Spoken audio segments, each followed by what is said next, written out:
for Dr. Hilaire. First, on the subject of the range topic, I know that the Prime Minister did speak on coming to Parliament with new legislation as far as directing the CIP funds. Would that avoid any future missteps as it was the case with range? Well, sometimes, the Prime Minister just says things. He just says things.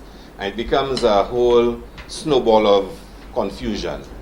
So the Prime Minister says the last government did not have regulations, and therefore, as if they did not know how to use the National Economic Fund. Now, just for a moment, just think about that. Money has come in that's supposed to go to the National Economic Fund. There are no regulations that tell you how to use it. So you did not know how to proceed, but you used it. But you used it, huh? So there were no regulations to tell you how to use it, but you used it until your Attorney General told you you could not use it. But remember, last year, January or February, the Prime Minister then changed the regulations that were existing. They changed it, they removed certain regulations that were there on they changed their legislation as well, because we had $3 million, they had 500 limits.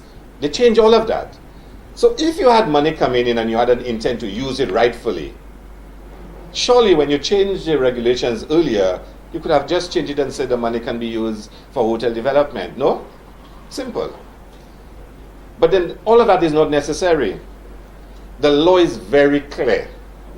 Monies come in, they are deposited in the National Economic Fund. The Prime Minister every single year must come and say how the monies were spent and get approval for its use. All the Prime Minister has to do is come to Parliament to say that we are going to collect X amount of money for the year, and we're asking Parliament permission to use it as a loan to X, Y, and Z.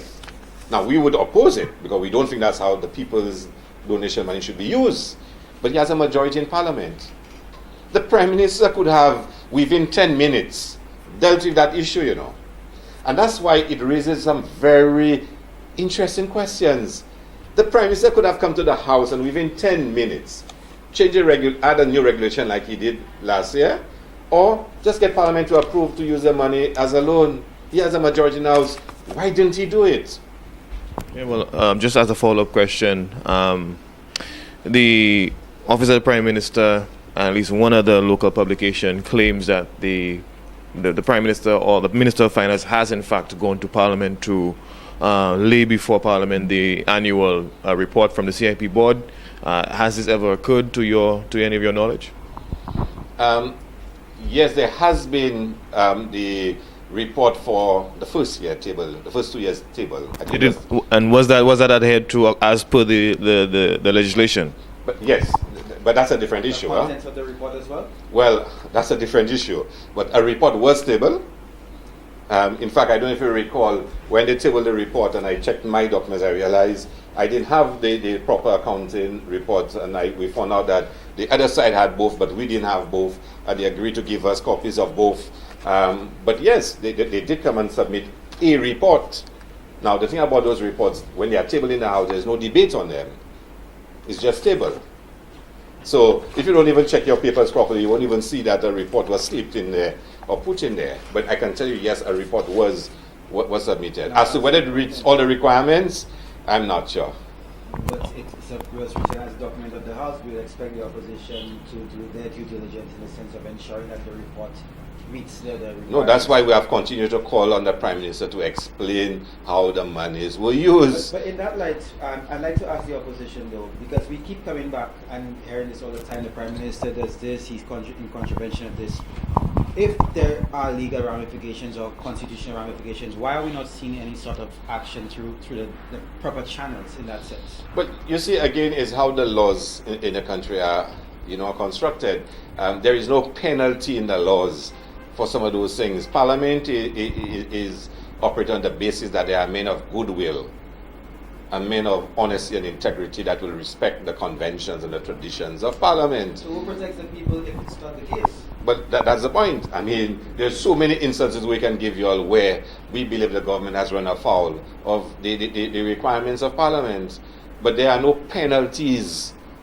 And I mean, I'm not a legal expert, so I cannot cite cases and laws and precedents for you, but I can tell you exactly what you've asked has been a worrying issue for all of us, because you understand every now and then for maneuvering and strategic moves in Parliament, but gross disregard and disdain for Parliament has been a feature of this government. So can I ask a direct question? Is the Labour Party in support of any legislation which would essentially create penalties for contravention of a lot of these things, or in terms of, would you but I mean, the political leader will speak on behalf of the party, but I can tell you, as a student of politics and my own brand of politics, I believe we need transformational constitutional reform in St. Lucia to deal with a lot of those issues. The Prime Minister said you are the ones who are being difficult. Well, I'll let the political leader answer those things, because I used to be a commissioner for constitutional reform when it was first appointed, and I tell you, I will never stand in the way of constitutional reform in St. Lucia.